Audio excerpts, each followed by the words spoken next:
आपने मुझे महामहिम राज्यपाल महोदया के अभिभाषण पर बोलने का अवसर दिया। जो प्रस्ताव आदरणीय नीलकंठ तिवारी जी द्वारा और अनुमोदन आदरणीय बोरा जी द्वारा रखा गया, उसका मैं समर्थन करता हूं। भारतीय जनता पार्टी की सरकार उत्तर प्रदेश में बनने के बाद जो एक संकल्प लिया, सबका साथ सबका विकास, सबका विश्वास और सबके प्रयास के द्वारा नया भारत बनाने का, नए भारत का नया उत्तर प्रदेश बनाने का, आज वो बढ़ता हुआ दिखाई दे रहा है और विकास हर वर्ग को ध्यान में रखते हुए किया गया। मैं धन्यवाद करता हूं देश के प्रधानमंत्री जी का, जिन्होंने जात पात धर्म इन सबसे ऊपर उठकर देश को आगे बढ़ाने के लिए, पूरी दुनिया में सम्मान दिलाने के लिए कार्य किया। उत्तर प्रदेश के माननीय मुख्यमंत्री जी ने, आदरणीय योगी जी ने उसी रास्ते को आगे बढ़ाते हुए यहां पर जो सुशासन का राज स्थापित किया है, उसके लिए मैं उत्तर प्रदेश के माननीय मुख्यमंत्री जी का धन्यवाद करता हूं। इन समाजवादी वालों को अनुसूचित जाति, महिलाएं और पिछड़े तब याद आते हैं जब इनकी सरकारें चली जाती हैं। अधिष्ठाता महोदय, इन्होंने जो समाजवादी के शासन काल में अत्याचार किए, मैं अनुसूचित समाज के रिजर्व सीट से विधायक हूं। ये लोगों ने जो अत्याचार किए उसको पूरा उत्तर प्रदेश जानता है। उसी के परिणाम स्वरूप 2014 में केंद्र में हमारी सरकार, 17 में है उत्तर प्रदेश में हमारी सरकार बनी, 19 में केंद्र में सरकार आई, 22 में पुनः योगी जी को 37 वर्षों के बाद इस प्रदेश की सेवा करने का अवसर मिला है। जो जन विश्वास भारतीय जनता पार्टी की सरकार ने जीता है, उसको जनता समझ चुकी है। मैं अभी बात कर रहे थे नेता प्रतिपक्ष कि अपने गोरखपुर के विकास करा लीजिए। अब किसी सैफई का विकास नहीं होता है, बल्कि 75 के 75 जनपदों का विकास समान रूप से होता है। यही सबका साथ सबका विकास है। एक और चर्चा की उन्होंने सांड के विषय में, सांड के विषय में चर्चा की। अधिष्ठाता महोदय, मैं आपके माध्यम से विपक्ष को बताना चाहता हूं, अधिष्ठाता महोदय, मैं आपके माध्यम से विपक्ष को बताना चाहता हूं कि आदरणीय योगी आदित्यनाथ जी ने बहुत सारे सांडों का इलाज कर दिया, या तो ऊपर पहुंचे या जेलों के अंदर पहुंचे। आज चारों तरफ विकास दिखाई दे रहा है। जो अत्याचार किए, जो शोषण किया, आज डॉक्टर भीमराव अंबेडकर जी याद आते हैं। इन्होंने बाबा साहब को भूमाफिया जैसे शब्दों का प्रयोग किया था। इन्हीं के नेताओं ने भूमाफिया जैसे शब्दों का प्रयोग किया था। और बहन कुमारी मायावती जी को गेस्ट हाउस में मारने की कोशिश इन्हीं लोगों ने की थी। ये अनुसूचित समाज के रक्षक अपने आप को दिखाना चाहते हैं। अनुसूचित समाज जानता है, देश के प्रधानमंत्री जी ने, उत्तर प्रदेश के माननीय मुख्यमंत्री जी ने समान रूप से सभी वर्गों को लेकर के आज आगे बढ़ रहे हैं। बिना भेदभाव के नौकरियां दी जा रही हैं, बिना भेदभाव के विकास कार्य किए जा रहे हैं। उस जो इन लोगों के द्वारा हुआ, उस सब को पीछे रखते हुए सुशासन का जो ये दौर चल रहा है, रामराज की तरफ हमारा प्रदेश आगे बढ़ रहा है। रामचरितमानस पर उंगलियां उठाते हैं। राम हमारे रग रग में है, राम हमारे रोम रोम में है, राम हमारी सांसों में है, राम हमारे आदर्श है। राम मर्यादा पुरुषोत्तम भगवान श्री राम, हम भगवान राम को मानने वाले, भगवान कृष्ण को मानने वाले हैं। ये शंकर की भूमि है, ये गंगा यमुना सरस्वती की भूमि है, ये डॉक्टर भीमराव अंबेडकर की भूमि है, ये अंत्योदय के प्रणेता पंडित दीनदयाल उपाध्याय जी की भूमि है। अखंड भारत का स्वप्न देखने वाले डॉक्टर श्याम प्रसाद मुखर्जी जी की भूमि है। उन्हीं के सपनों को साकार करने के लिए जो समरसता का संदेश हमारी सरकारों ने दिया है, बाबा भीमराव अंबेडकर जी के बनाए संविधान के द्वारा देश को चलाने का कार्य हमारी दोनों सरकारें कर रही हैं। और उसी का परिणाम है कि आज उत्तर प्रदेश में जो गुंडा माफिया लुटेरों के लिए माना जाता था, आज वहां पर विदेशों से इन्वेस्टमेंट करने के लिए आ रहे हैं। यहाँ पर इस देश के विभिन्न राज्यों से इन्वेस्ट के लिए हमारे इसी उत्तर प्रदेश में आ रहे हैं। G20 की अध्यक्षता करने का सौभाग्य हमारे देश के प्रधानमंत्री जी के प्रयासों द्वारा इस देश को मिला। हमारे उत्तर प्रदेश में G20 के कार्यक्रम आयोजित किए जा रहे हैं, इन्वेस्टर समिट, जिससे 84 लाख हमारे भाई बहनों को, 94 लाख भाई बहनों को रोजगार के अवसर उपलब्ध होंगे।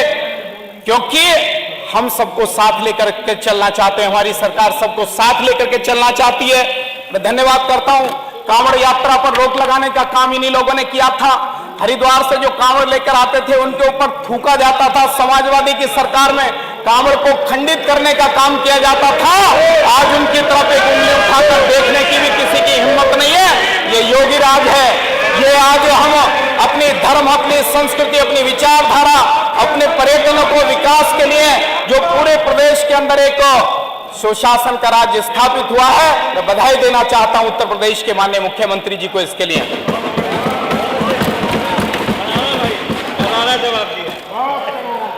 प्रदेश समग्र विकास के साथ आगे बढ़ रहा है। पिछले 9 वर्ष के कार्यकाल में शौचालयों का निर्माण, पिछले 9 वर्ष के कार्यकाल में शौचालयों का निर्माण, आवास का निर्माण, हमारे किसान भाइयों के लिए किसान सम्मान निधि, किसानों को आगे बढ़ाने के लिए, उनकी आय को दुगनी करने के लिए हमारी सरकार के द्वारा जो कार्य किए गए हैं उससे आप लोग भी अछूते नहीं है। आपको भी लाभ मिल रहा है और अंदर अंदर आप भी महसूस करते होंगे कि सरकार यही अच्छी है, यही हमेशा आनी चाहिए। और हम 24 में भी आएंगे, 27 में भी आएंगे, क्योंकि हमारे यहाँ पर भेदभाव नहीं है, बेटियों में भेदभाव नहीं है, हमारे यहाँ जात पात के आधार पर भेदभाव नहीं है। हम सबको साथ लेकर के चल रहे हैं। इसलिए मेरे विपक्ष के मित्रों, आपसे कहना चाहता हूं कि सच्चाई को स्वीकार करिए। आप लोगों ने अत्याचार किया अनुसूचित समाज पर, आज भाजपा की तरफ अनुसूचित समाज बढ़ रहा है और आज हम जाटव समाज के 20 से अधिक विधायक भारतीय जनता पार्टी से चुन करके आए। आप लोगों ने तो हमेशा नीचे धकेलने का काम किया है। अधिष्ठाता महोदय, मेरी विधानसभा क्षेत्र धनौरा, जिसमें गजरौला औद्योगिक नगर भी आता है, दिल्ली जाने के लिए जब इन लोगों की सरकार थी, कांग्रेस की सरकार थी, 4-4, 6-6 घंटे लगते थे। आज हमारे केंद्रीय परिवहन मंत्री जी ने उसको 1.5 घंटे, 1-1.5 घंटे में हम दिल्ली पहुंच जाते हैं। नहरों का निर्माण किया गया है, बिजली घरों का निर्माण किया गया है, सेतु निर्माण किए गए। और मेरे विधानसभा क्षेत्र में तिगरी धाम आता है, जहां पर 20 से 30 लाख श्रद्धालु हर वर्ष कार्तिक पूर्णिमा पर आते हैं। उस मेले को आदरणीय योगी जी ने सरकारी घोषित करने का काम किया और इस बार उसकी पर्यटन की दृष्टि से विकास के लिए भी योगी जी ने कहा है कि इसका हम विकास करेंगे। आपके माध्यम से मैं मांग करता हूं, दिल्ली और नैनीताल के बीच में कोई पर्यटन की दृष्टि से धार्मिक स्थल नहीं है।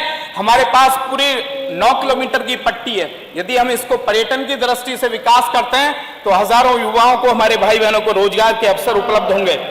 साथ ही युवाओं के, चूंकि बजट का विषय है, मेरे बहुत सारे युवा मित्रों के मुझ पर फोन आए कि इसी बजट में एक विश्वविद्यालय, राज्य विश्वविद्यालय के हमारी निवेदन को स्वीकार किया, जिसके लिए आदरणीय रितेश जी, हम सब लोग लगे हुए थे।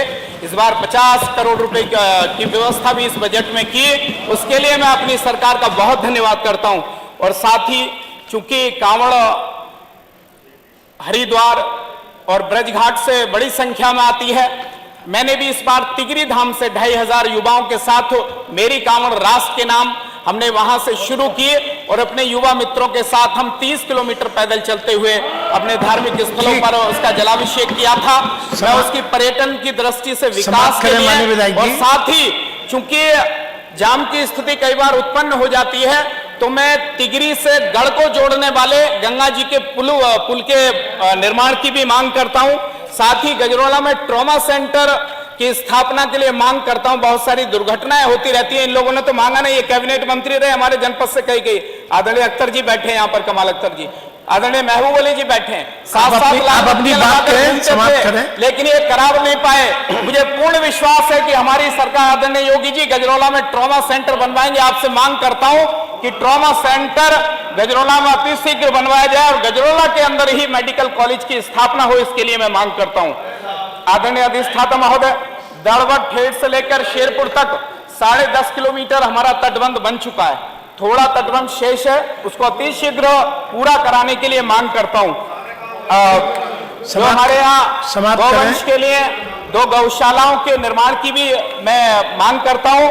और साथ ही जो महत्वपूर्ण विषय मेरे जनपद का, गजरौला अमरोहा विकास प्राधिकरण की मैं मांग करता हूं। आज मुरादाबाद से वो संचालित होता है, वहां पर विकास की बहुत सारी संभावनाएं हैं। तो आदरणीय अधिष्ठाता महोदय, मैं आपके माध्यम से मांग करता हूं कि गजरौला अमरोहा विकास प्राधिकरण बनाया जाए, जिससे कि हमारे जनपद वासियों को, मेरे विधानसभा धनौरा के सम्मानित जनता को लाभ हो। गजरौला में अभी मुरादाबाद विकास प्राधिकरण ही काम कर रहा है। यदि नया विकास प्राधिकरण बनेगा तो निश्चित तौर पर जनपद वासियों को इसका लाभ मिलेगा। साथ ही शिक्षा के क्षेत्र में राजीव जी समाप्त करें, समय हो गया। विशेष रूप से एक अमोल शिक्षक पपसरी खादर में पढ़ाते हैं। कोविड में उनके साथी की डेथ हो गई थी, लेकिन एक शिक्षक 134 बच्चे, बाकी हमने व्यवस्थाएं अभी की हैं, वो प्रत्येक स्थान पर प्रथम अपने स्कूल को लाने की कोशिश करते हैं। तो ये अनेक परिवर्तन विधानसभा के अंदर, प्राइमरी एजुकेशन में, हमारी माध्यमिक एजुकेशन में, उच्च शिक्षा में जो परिवर्तन आ रहे हैं, उसके लिए मैं अपनी सरकार का सभी विकास कार्यों को कराने के लिए, मार्गों का चौड़ीकरण के लिए, ठीक है, धन्यवाद आपका केशव जी ने जो बहुत धन्यवाद, उसका धन्यवाद समाप्त और आपका बहुत धन्यवाद करते हुए, अभिभाषण का अपना पूरा समर्थन देते हुए कि हमारे प्रदेश की महामहिम राज्यपाल महोदया ने जो यहाँ पर अभिभाषण पढ़ा, उसका मैं पूर्ण रूप से समर्थन करता हूँ और अपनी बात को यहीं पर पूरी करता हूँ। भारत माता की जय।